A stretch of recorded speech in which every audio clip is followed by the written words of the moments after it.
Bom dia, irmãos. Vamos iniciar o nosso culto, queridos. Antes, vamos passar alguns avisos aqui. Primeiro, quero lembrar os irmãos do nosso encontro de casais, dia 29 de agosto, tá bom? Às 7h30, naquele esquema, tragam algo para comer, tragam algo para beber, para a gente repartir, né? Faz aí alguma coisa para a gente repartir. Queridos, vai ser um momento muito especial, tá? Eu vou falar, a Andréia me disse, eu não tinha percebido isso, mas ela me disse que ano passado eu não falei em nenhum encontro de casais. Eu não tinha percebido, ela também não, né? E aí eu percebi mesmo, quando eu comecei a preparar o que eu vou falar, eu percebi.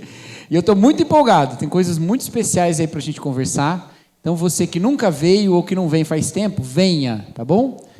E você que sempre vem, venha também, tá? Vai ser um tempo muito especial, tá bom? E, como sempre, também teremos pessoas aí para cuidar das crianças, fazer atividades com elas, tá bom? Então, se o que te impede de participar de um ministério de casais é que os filhos ficam sem ter alguém para cuidar, terá, tá bom? Só vem, tá bom? O outro aviso é o nosso bazar, dia 12 de setembro, sábado, tá bom? Sábado, 12 de setembro, se você quiser contribuir com alguma coisa, traga aí, aqui na igreja mesmo, em algum dos nossos momentos de culto aí, a gente guarda para colocar no bazar dia 12 de setembro, tá bom? E eu quero também falar para os irmãos sobre o que aconteceu ontem. Essa foto aí é a foto final do concílio do Juliano e do Ranieri, tá bom? Vocês estão conseguindo identificar ali eles? Dá para ver? Então, esses são quase todos os pastores que participaram do concílio, junto com algumas outras pessoas, né? E eles foram aprovados, tá bom, queridos? Então, pastor Juliano e pastor Ranieri. Agora, nós vamos... o Ranieri está num compromisso de família essa manhã e o Juliano está pregando em outra igreja. Mas, à noite, se eles puderem estar aqui, eu acho que eles estarão, eu quero fazer um momentinho de oração, tá bom? Mas queria já avisar a igreja também para marcar, foi muito especial. A gente tinha uma dificuldade, porque para você realizar um concílio, você precisa de 7 pastores da ordem dos pastores para avaliar. Você precisa ter 7, é o mínimo. Só que como eram 2, feitos simultaneamente em 2 espaços diferentes, né, não pode fazer junto, para um não roubar a resposta do outro, tem que fazer em espaços diferentes, então a gente precisava de 14 no mínimo. Só que a gente conseguiu, eu acho, pelas listas de assinatura, eu acho que deu 22. Porque lá em cima eu sei que deu 11, e aqui embaixo eu contei meio por cima, eu acho que deu 11 também. Então, foi com bastante folga e os 2 foram aprovados, tá bom? Então, estamos abençoados aí, graças a Deus, com mais 2 pastores. Amém? Amém. Tá bom, meus irmãos? Vamos orar então, queridos? Baixe sua cabeça, vamos falar com Deus. Senhor nosso Deus, muito obrigado, Pai, porque o Senhor é que nos reúne como igreja. Como igreja, ó Pai, nós nos colocamos um ao lado dos outros, para exaltar o Seu nome, para glorificar ao Senhor, ó Pai. Que nessa manhã, ó Deus, nós, de fato, elevemos ao Senhor uma adoração que é digna do Teu nome, não pela perfeição da nossa técnica, não pela coerência perfeita dos momentos, mas pela sinceridade total do nosso coração. Chegamos ao Senhor para adorá-lo com canções, com declarações sobre quem Tu és, com petições, com pedido de perdão. Tudo isso, ó Pai, é parte da nossa sinceridade colocada diante do Senhor. Porque Tu és digno de tudo, tudo que nós somos, e tudo nós entregamos a Ti. Essa é a nossa oração em nome de Jesus Cristo. Amém. Bom dia, irmãos. Quero convidá-lo a ficar em pé, se você pode. É uma alegria nos reunirmos mais um dia, mais um domingo, para podermos louvar e exaltar ao Senhor. Que seja um momento agradável diante da presença do Senhor nesse momento.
Eu convido os irmãos a abrirem as suas Bíblias no Evangelho de João, no capítulo 7.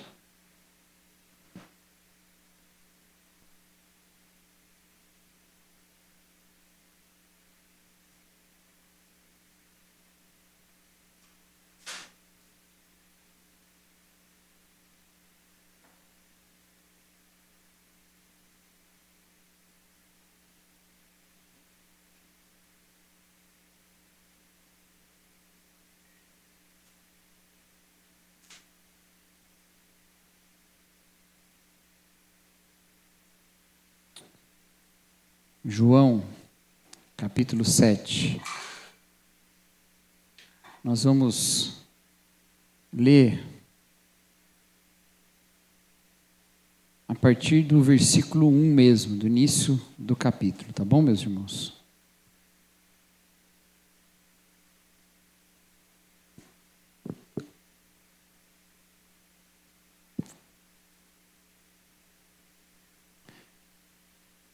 Diz assim a palavra de Deus. Depois disso, Jesus percorreu a Galiléia, mantendo-se deliberadamente longe da Judéia, porque ali os judeus procuravam matá-lo. Mas ao se aproximar a festa judaica das cabanas, os irmãos de Jesus lhe disseram: você deve sair daqui e ir para a Judéia, para que os seus discípulos possam ver as obras que você faz. Porque ninguém que deseja ser reconhecido publicamente age em segredo. Visto que você está fazendo essas coisas, mostre-se ao mundo. Os seus irmãos disseram isso porque não criam nele. Então Jesus lhes disse: meu tempo ainda não chegou, mas para vocês qualquer tempo é apropriado. O mundo não pode odiar vocês, mas a mim odeia, porque testemunho que as obras dele são más. Vão vocês à festa. Eu ainda não subirei a esta festa, porque para mim ainda não chegou o tempo apropriado. Tendo dito isso, permaneceu na Galiléia. Até aí. O Evangelho de João, meus irmãos, é o evangelho mais diferente dos 4 que nós temos na Bíblia. Muito obrigado. Eu deixei minha garrafinha lá atrás. Mas o irmão atento trouxe uma aguinha aqui em outro vasilhame. Obrigado, querido.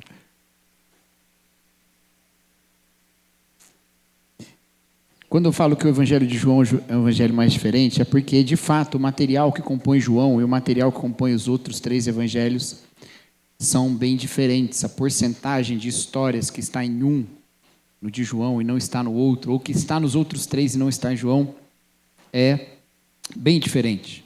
É o que tem menos material compartilhado entre todos os evangelhos. Tanto que os outros 3 são chamados de evangelhos sinóticos. Eles têm um mesmo olhar. E, certamente, algumas mesmas fontes. E, possivelmente, um até tenha sido fonte para outro dos 3 primeiros evangelhos. Mas não é assim com o evangelho de João. Aqui, por exemplo, nós temos uma história que menciona essa festa, a festa das cabanas, e os outros evangelhos não mencionam esse tipo de encontro de Jesus com esse momento do calendário judaico. Também temos aqui em João algumas ênfases diferentes. E o principal motivo disso, meus irmãos, não é só esse motivo literário de que João lida com fontes diferentes, mas até porque, né, nós temos João e Mateus como discípulos e testemunhas oculares da obra de Cristo, né? Então, pelo menos uma fonte eles compartilham, que é o próprio Cristo. Mas a grande diferença tem a ver com os propósitos teológicos desses livros e também com o tempo em que esses livros são redigidos. João é um livro redigido muito tempo depois dos outros evangelhos. E isso traz algumas ênfases diferentes de João. Nós já falamos aqui como João é um livro que fala sobre ver e não ver, sobre testemunhar alguma coisa, falamos como o livro de João é um livro que também fala sobre a luz e as trevas, e como é um livro que fala dos sinais que Jesus realiza, que eram sinais da sua divindade. Mas tem mais duas ênfases que eu quero destacar aqui nesse momento, que vão aparecendo nesse livro de alguma maneira, e que eu acho interessante para nós compartilharmos quando vamos falar desse capítulo 7. A primeira é a de quem é Jesus. O Evangelho de João é um evangelho em que Jesus, por diversas vezes, usa a expressão eu sou a videira, eu sou o caminho, a verdade e a vida. Ele usa várias vezes essa expressão, eu sou. Ao mesmo tempo, é um evangelho que, por diversas vezes, as pessoas têm dúvidas sobre quem ele é. E nesse capítulo 7, isso acontece muito. No final aqui mesmo dessa perícope, a parte que nós não lemos, que vai ali no versículos 12, 13, vão falar sobre as dúvidas que as pessoas tinham. Jesus é um bom homem, não é um bom homem? Depois ali, a partir do versículo 25, essa divisão fica mais explícita. Depois, mais à frente também no capítulo, uma dúvida sobre quem Jesus é. Essa ênfase sobre quem Jesus é, ela aparece nesse livro também. Mas uma outra coisa que aparece é sobre essa revelação de Jesus, ou essa preocupação de Jesus revelar-se ou não revelar-se. Quando ele se reúne com seus discípulos, já no fim do seu ministério terreno, antes de começar o que em João nós podemos chamar de livro da paixão, ou na parte em que começa o livro da paixão, os discípulos pedem a Jesus, por que o Senhor não se revela ao mundo ao invés de se revelar só a nós? E Jesus fala, não, vou me revelar a vocês e vocês vão me revelar ao mundo. E aqui acontece a mesma coisa. E isso tem a ver com a incredulidade. Os versículos 3 e 4, os irmãos de Jesus pedem que ele vá à festa das cabanas e que ele se mostre lá. Há muitos motivos para esses discípulos fazerem esse tipo de pedido. Jesus é judeu. Essa era uma das grandes festas judaicas que promovia a peregrinação. As pessoas iam para Jerusalém, ficavam em cabanas. Uma das celebrações eram essas, Nem todos celebravam da mesma maneira, mas tinham várias celebrações. Uma era essa. Era uma memória do tempo que eles viveram no deserto, em cabanas, e também era um momento de gratidão a Deus pela colheita, pela dádiva da agricultura.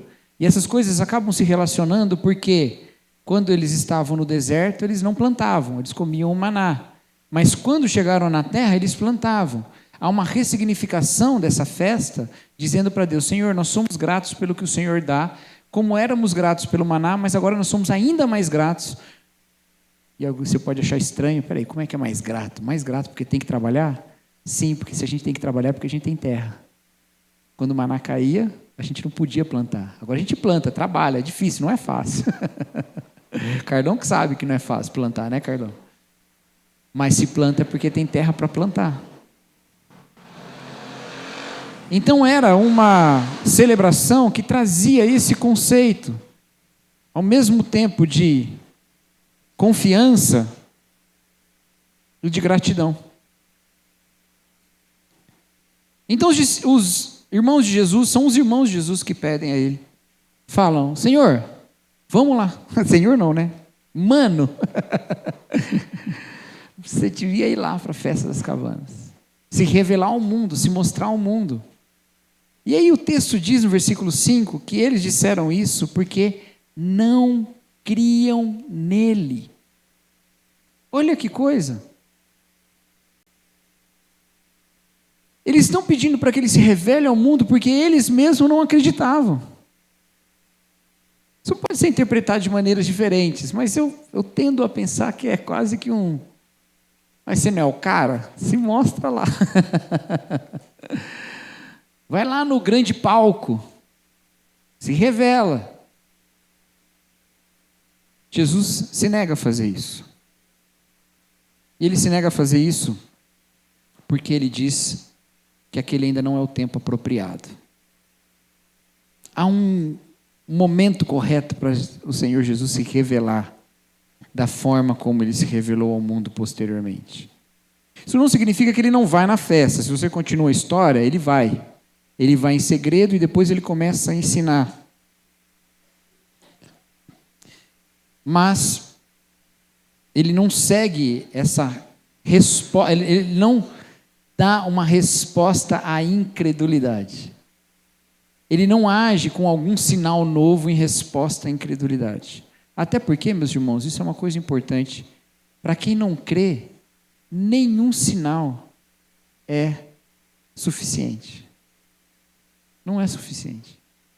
Então não adiantava.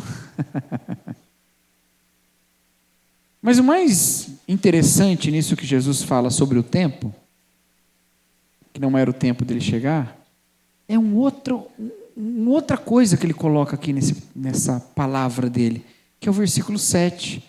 O mundo não pode odiar vocês, mas a mim odeia, porque testemunho que as obras dele são más. Então, olha só, tem duas reações a Jesus aqui, e é o que ele estava fazendo. Uma era a incredulidade dos seus próprios irmãos. O que ele está falando não é bem assim, ele não é isso, não é ele. Mas outra reação é o ódio a Jesus Cristo.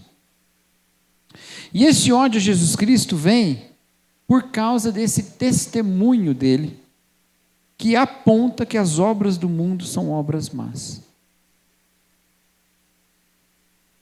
Cristo aparece aqui nesse capítulo 7 como sendo um incômodo. E é por isso que as pessoas ficam se perguntando, ele é bom, ele não é, ele é um profeta, não, ele é um endemoniado, ele é um mentiroso, e ficam esse monte de palavras sobre Jesus, de ideias sobre Jesus e de, especialmente, dúvidas sobre Jesus. Tantas dúvidas sobre ele. O que isso nos fala para a igreja hoje? Acho que para a gente fazer essa pergunta, a gente tem que voltar e olhar de novo por que é que João traz essa ênfase para a igreja do tempo dele. João está falando para uma igreja que viveu muito tempo depois de Jesus Cristo. Essa igreja que vive muito tempo depois de Jesus Cristo ter o seu ministério terreno, não viu Jesus. E essa igreja, talvez como os irmãos de Jesus, talvez como os discípulos depois no cenáculo, ora e pede, Senhor, se revela no mundo. E nós também. Nós também. Oramos e pedimos, Senhor, se revele ao mundo. Senhor, se mostre no mundo. E nós ficamos tentando ver as maneiras como Jesus pode se mostrar no mundo.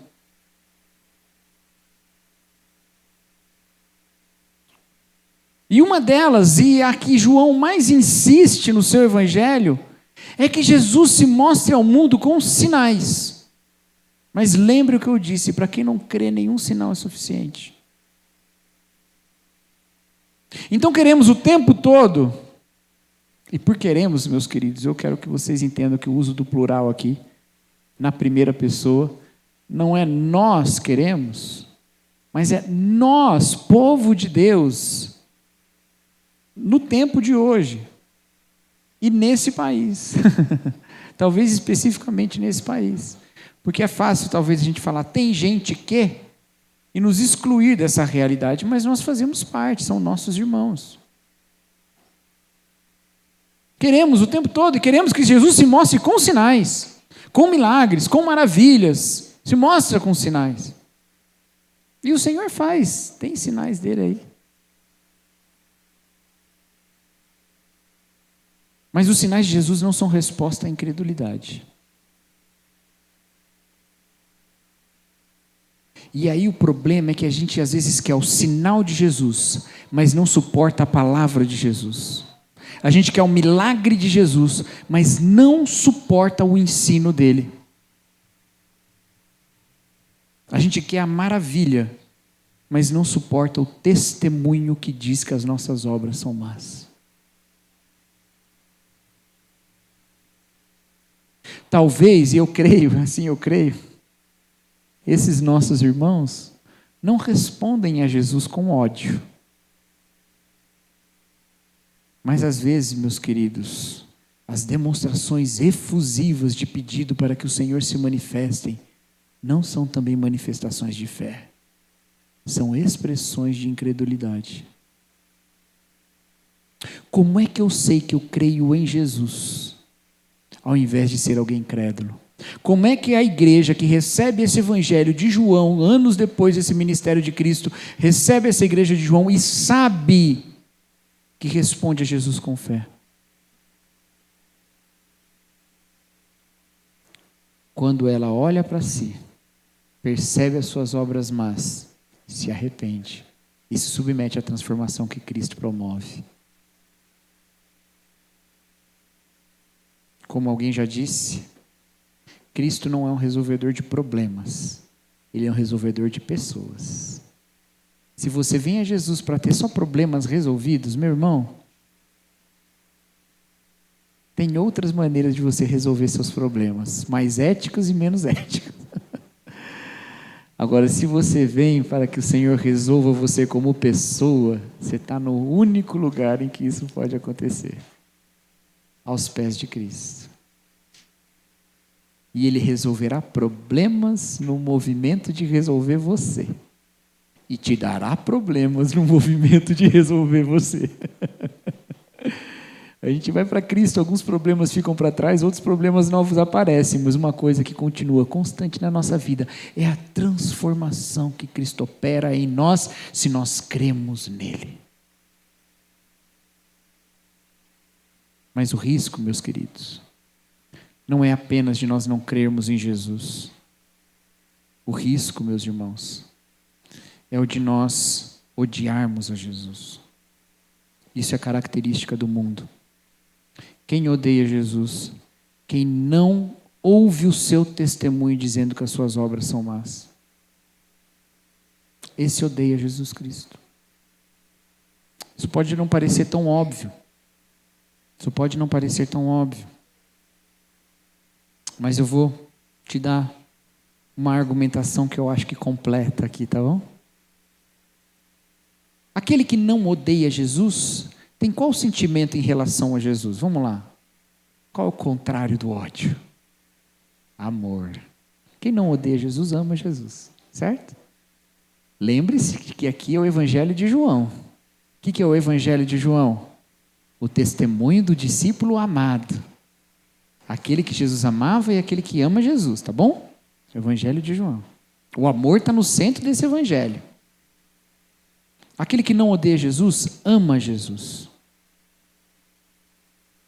Agora, o que o próprio João disse sobre amar a Jesus lá em 1 João?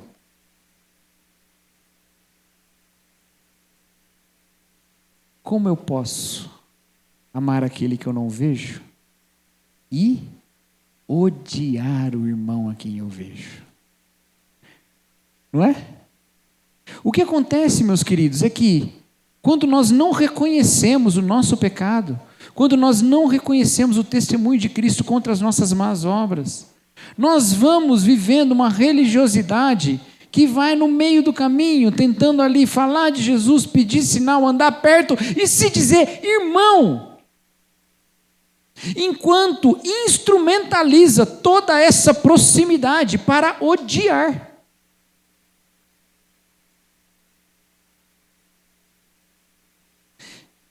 Eu acho que esse é o raio-x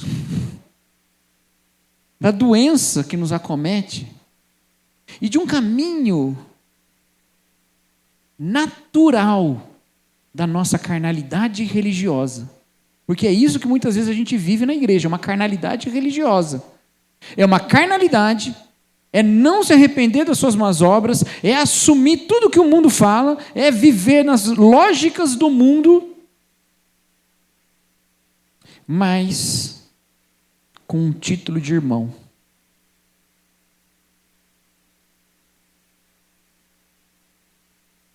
se nós não nos arrependemos, se nós não reconhecemos as nossas más obras, nós não estamos entre os que amam a Jesus. E aí, meus queridos, fica difícil para a gente completar a nossa missão de revelar Jesus ao mundo. O amor está no centro dessa revelação também. O Senhor Jesus Cristo, no Evangelho de João, diz que quando nós amamos uns aos outros, o que o mundo vai saber? Que nós somos os seus discípulos. Então agora vamos voltar lá para o 1º século. Somos Igreja de Cristo reunida, e eu vou dizer em Éfeso, tá bom? Que é uma igreja que a gente sabe que João frequentou bastante. E aí a gente recebe o Evangelho de João. E a gente está reunido, pedindo sinais a Deus. E aí um líder da igreja se levanta e lê o texto. E lê o Evangelho todo. E aí a gente começa a se arrepender. E começa a entender que Cristo se revela a nós quando nos arrependemos das nossas obras. E entre nós vive o amor de Cristo na direção um dos outros. Ninguém jamais viu a Deus. Se amamos uns aos outros, Deus permanece em nós. Talvez os nossos cultos às vezes são como festas da cabana. Nos reunimos fazendo festa, e Jesus chega e ninguém nem vê. E a gente fica ali jogando palavras sobre Ele, nossas opiniões, e Ele não se revela. Porque nós não nos arrependemos das nossas más obras e não vivemos o amor de Cristo. Mas se amamos uns aos outros, Deus permanece em nós e o seu amor em nós é aperfeiçoado. Amém, meus irmãos? Eu vou pedir para o Silvio tocar Teu Olhar de novo. E vou chamar os irmãos a orar e a confessar seus pecados diante de Deus. E a pedir especialmente que esse olhar de Deus que nos enche da sua paz seja promovido também nos nossos olhos. Que nós também olhemos uns para os outros com o mesmo olhar de Jesus Cristo. Fale com o Senhor, examina seu coração, confessa suas raivas, sua ira, suas indignações, seu ódio. Que o Senhor preencha o seu coração, a sua alma, a sua mente de amor. Que você tenha uma revelação de Cristo no amor que Ele promove em você.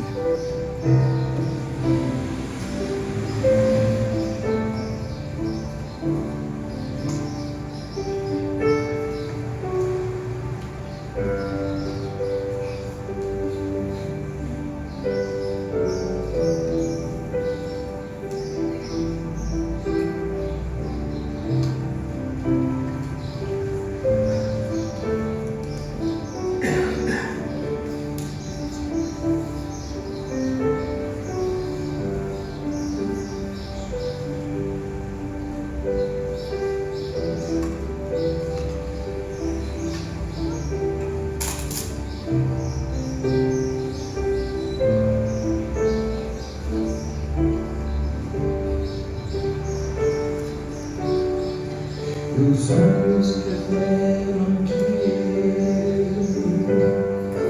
nada posso esconder, que não sou nada sem ti. Ó meu Senhor,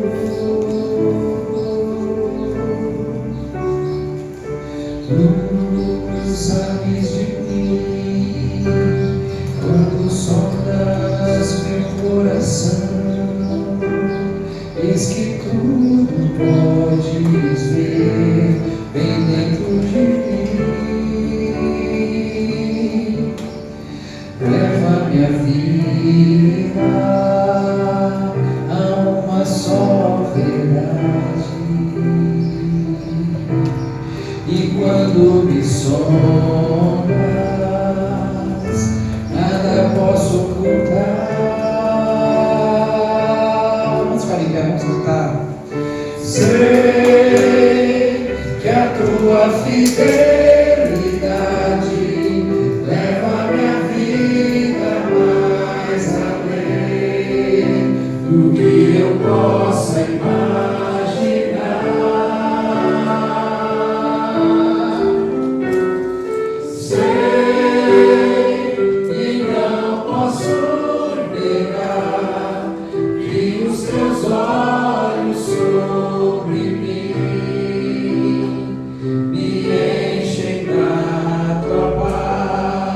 vocês, vamos continuar cantando. Sei que a tua fidelidade leva minha vida mais além do que eu possa imaginar.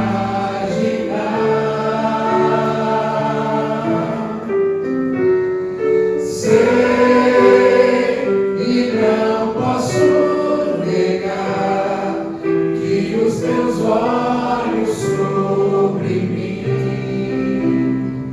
me enchem da tua paz, que os teus olhos sobre mim me enchem da tua paz, que os teus olhos sobre mim me enchem da tua paz.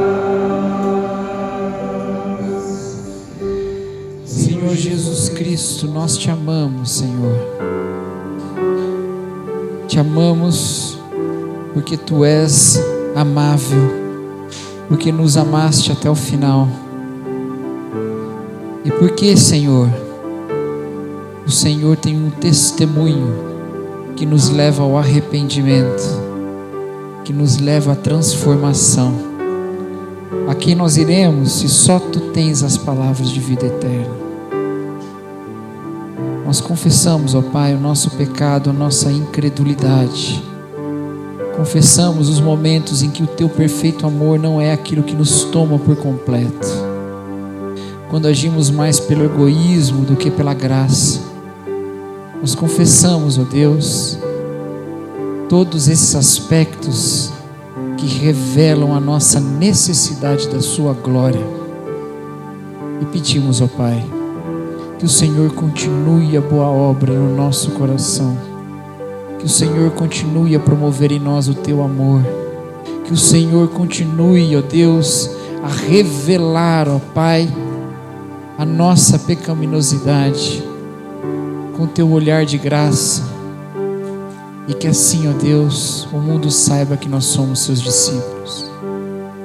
Obrigado, Senhor, porque o Senhor não nos despediu nessa manhã sem a tua palavra, porque o Senhor não nos deixou aqui numa festa sem a sua presença, mas porque o Senhor na sua palavra se revelou a nós essa manhã. E que o Senhor continue conosco esse dia todo, assim como celebramos o teu nome nesse dia inteiro e por toda a nossa vida. Essa é a nossa oração em nome de Jesus Cristo. Amém. Os irmãos podem se assentar. Que Deus os abençoe.